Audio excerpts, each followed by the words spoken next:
Today we've opened up the vault to take a look at one of the newer axe files Shonen Jump has to offer, 2021's P6 by author Mapollo 3. Full name, PPPPPP, colloquially abbreviated as P6. Start date, September 18th, 2021. End date, February 27th, 2023. Total chapters, 70. Mapollo seems to have started their public manga career by submitting a one-shot named Hoshi no Alien ni Doryo Kusho wo to the Jump New World Comics Award in 2020, which they won.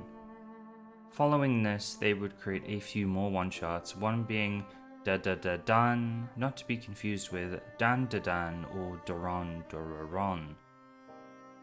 After this, Mapollo would serialize the similarly musical named PPPPPP in Jump, its name deriving from how soft Lucky plays his piano, each P an indicator of softness, or at least I think so. Feel free to correct me if I'm incorrect.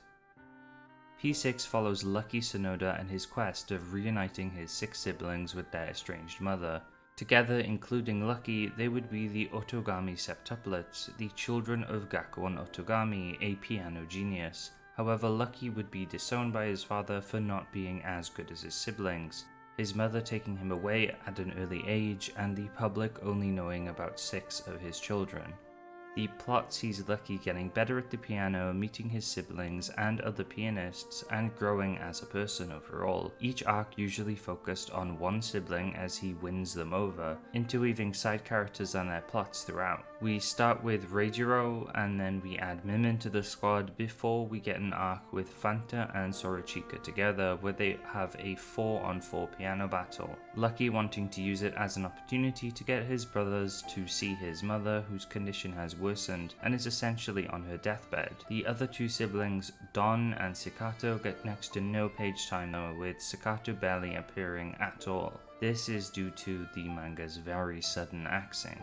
For me, P6 starts to end after the 4 vs 4 competition in chapter 59, where the septuplet's mother dies. I don't think we can ever note these specifics for certain, but before it got axed in Shonen Jump, mangaka are warned issues in advance about the axe, giving them suitable time to prepare for a appropriate ending. In this case, there were 11 chapters before P6 would come to an end, and I don't think it was axed at this time, but the trajectory of the story shifts dramatically for me after this point. It becomes much more somber and focuses a lot more on characters other than Lucky. This could have helped build up the slightly weak main cast, but instead the plot just kind of meanders in a limbo. I really get the sense of this loss and hesitancy from the manga, something I definitely commend it for in some respects, but it's almost like Mapollo knew this wouldn't last and wanted to make sure certain characters got some screen time, especially towards the end, where we get a chapter focused on Don and the backstory of Dada. I definitely think Mapollo just had these ideas and wanted to draw specific things for more personal reasons, as the latter chapters feel very loosely strung together and aimless. Throughout the manga, Lucky develops a lot. I think you could say he starts out as a more traditional and bright shonen protagonist. He loves the piano, and even though he's not the best, he wants to keep trying to reach his dreams. He goes on to get better and grows, but there's something inside of him.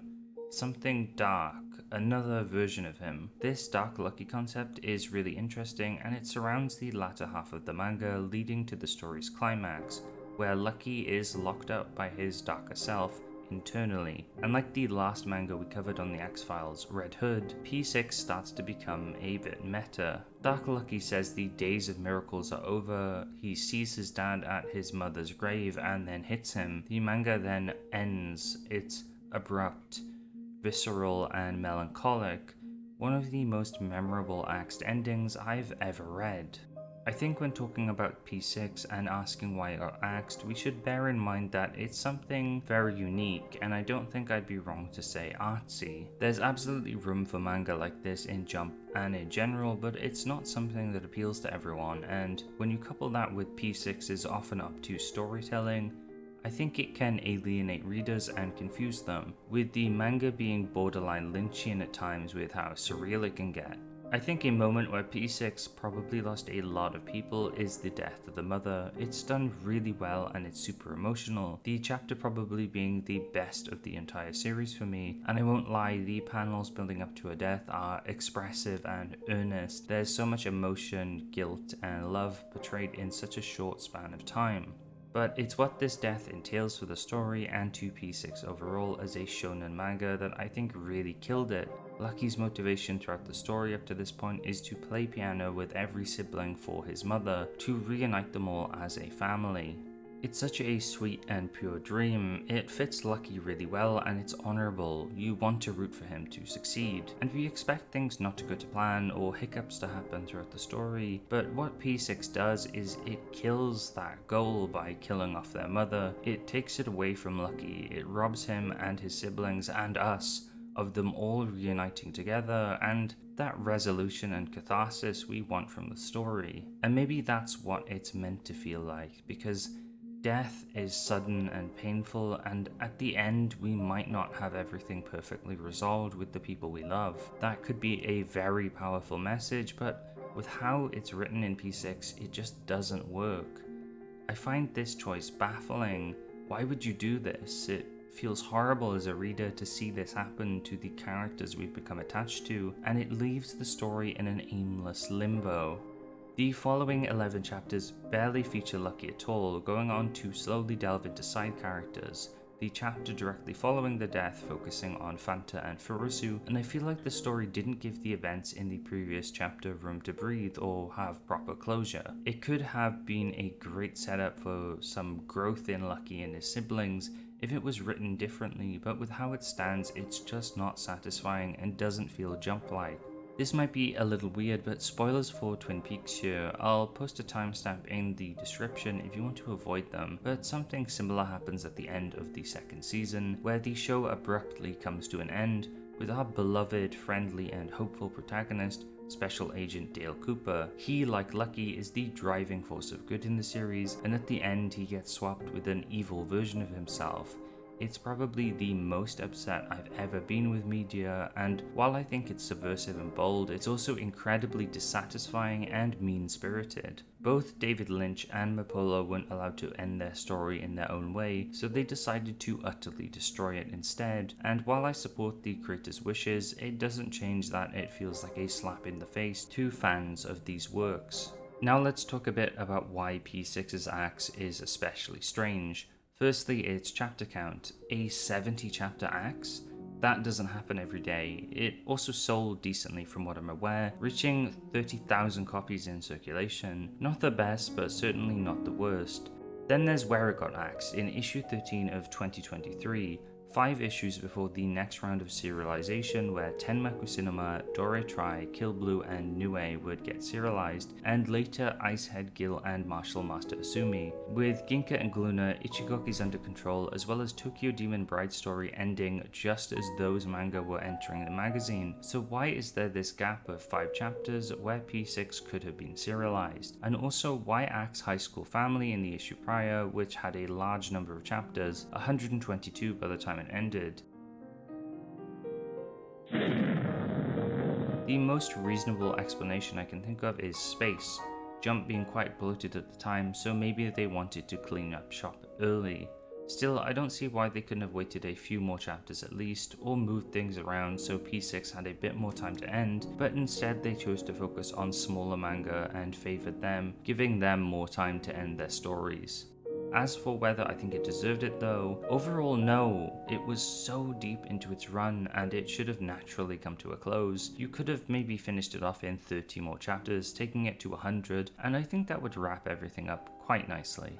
Looking at our YouTube poll, 41% of people said it didn't deserve the axe, along with 45% of people who were indifferent, leading to only 13% believing it did deserve the axe. This is a really low percentage and definitely adds to P6 being a confusing axe, since the majority of people didn't think it deserved the axe or were indifferent to it at least. Similarly, the Twitter poll with double the amount of votes has only 17.6% thinking it deserved to be axed, with an even higher percentage of 58.5% saying it didn't deserve to be axed. But overall, the general consensus is that it didn't deserve to be axed. That's also what a lot of comments seem to think too, that the axe was unjustified. One commenter even bringing up an old tweet from the P6 English editor, commenting on how weird the ending was. Others bringing up that it was doing fine in sales, and even if they weren't too invested in it like other people, they were surprised when it ended.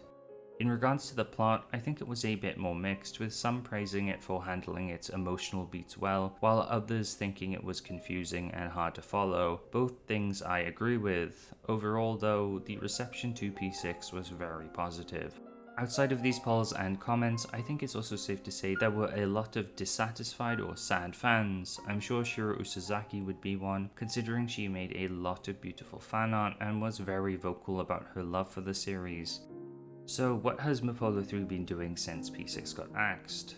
Within the last couple of months, they have teased a new series already, Tai Sekio Maho Shoujo Subame, and it'll be serialized in Jump Plus, so hopefully we can all read it officially. I hope Mapollo is allowed to do what they want this time with less fear of the axe. I can see them getting even more creative, psychological and abstract with this. Magical girls are perfect for their style and work well when paired with the weird psychological stories they like to tell. I'm looking at Madoka Magica as an example of something it could maybe be like.